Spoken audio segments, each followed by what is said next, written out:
আসসালামু আলাইকুম। ওয়ার্ডপ্রেস টিউটোরিয়ালে আপনাদেরকে স্বাগতম। ফার্স্ট টাইম আমাদেরকে জানা দরকার হোয়াট ইজ ওয়ার্ডপ্রেস। ওয়ার্ডপ্রেসটা আসলে কি? ওয়ার্ডপ্রেসটা হচ্ছে free and open source content management system, যাকে বলা হয় সিএমএস। সিএমএসটা হচ্ছে এমন একটা জিনিস যাকে আপনাকে কোডিং করতে হবে না।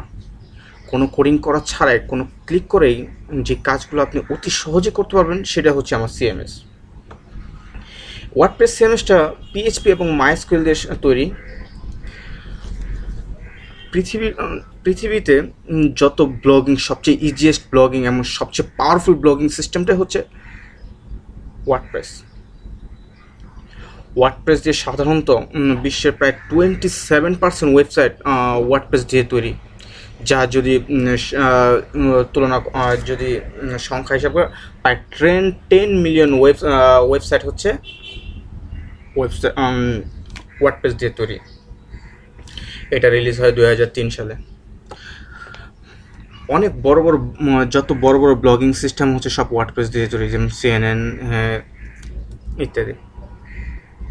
আমি পরবর্তী পর্বে ওয়ার্ডপ্রেস দিয়ে কীভাবে পিসিতে, মানে কম্পিউটারে ইনস্টল করা হয়, সেটা আমি আপনাদেরকে দেখাবো। Thank you.